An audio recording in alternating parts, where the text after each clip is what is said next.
Hello 12th class student. देखो मेरे बेटा, इस क्वेश्चन में हमें क्या दिया हुआ है, हमें सल्फ्यूरिक एसिड का एक सॉल्यूशन दे रखा है जिसमें सल्फ्यूरिक एसिड की स्ट्रेंथ हमें दे रखी है 9.8% वेट बाय वेट। ठीक है, इसको अभी समझते हैं। डेंसिटी दे रखी है सॉल्यूशन की, मोलर मास दे रखा है सल्फ्यूरिक एसिड का, और हमें इस सॉल्यूशन की मोलरिटी निकालनी है।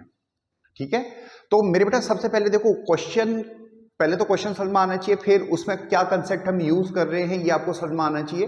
देखो, वेट बाई वेट का मतलब है कि अगर हमने 100 ग्राम सॉल्यूशन लिया है तो उसमें 9.8 ग्राम सल्फ्यूरिक एसिड होगा। ये वेट बाई वेट का मतलब होता है।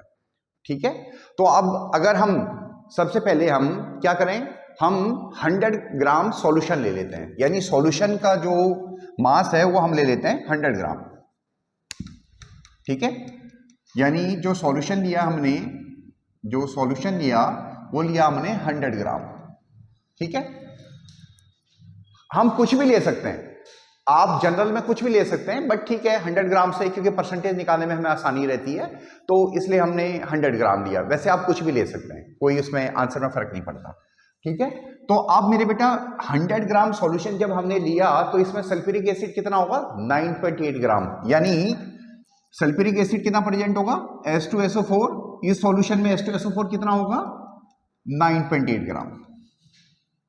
ठीक है, अब हमें अगर नंबर ऑफ मोल्स निकालने हैं सल्फ्यूरिक एसिड के इसी 100 ग्राम सॉल्यूशन में, तो हमारे पास नंबर ऑफ मोल्स कैसे निकलता है, कितना सल्फ्यूरिक एसिड है 9.8, और इसको मोलर मास से डिवाइड कर देते हैं 98, यानी 0.1 मोल्स आ गए हमारे पास।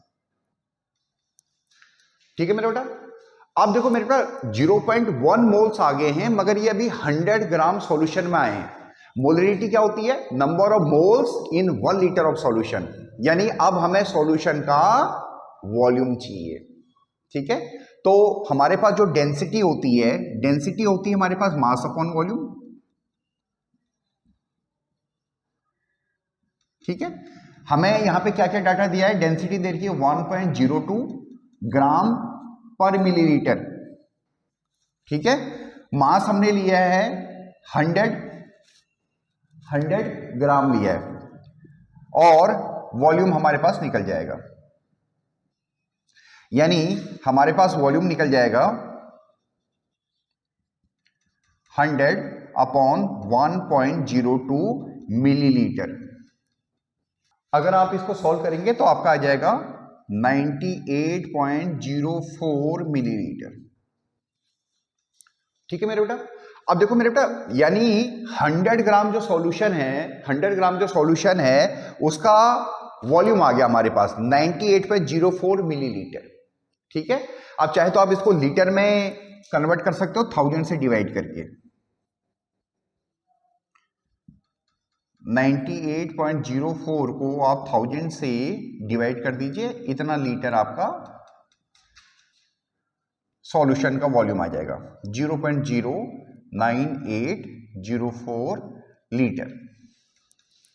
ठीक है, अब देखो मेरे बेटा, हमारे पास मोलिलिटी क्या है मेरे बेटा, यहां पे कर देता हूं, number of moles present in 1 litre of solution. ठीक है, तो हमें मालूम है हमारे पास कितने मोल प्रेजेंट है, 0.1 मोल प्रेजेंट है, और कितने सॉल्यूशन में है, इतने लीटर सॉल्यूशन में है, यानी 0.09804 में। ठीक है, जब हम इसको डिवाइड कर देंगे तो ये 1 लीटर सॉल्यूशन में आ जाएगा, यानी 1 लीटर सॉल्यूशन में हमारे पास इतने मोल्स अवेलेबल हैं। जब आप इसकी कैलकुलेशन करेंगे तो हमारा आंसर आ जाएगा 1.019। ठीक है, तो यानी 1 लीटर सॉल्यूशन में हमारे पास इतने मोल आए। ठीक है, तो यही हमारे पास मोलिलिटी हुई, यानी 1.019 एम, कैपिटल एम। ठीक है, तो मेरे बेटा यही हमारे पास मोलेरिटी हुई, यानी जो डेफिनेशन हुई कि 1 लीटर सॉल्यूशन में हमारे पास कितने मोल्स होंगे H2SO4 के। ठीक है, होप सो आपको समझ में आया होगा। Thank you.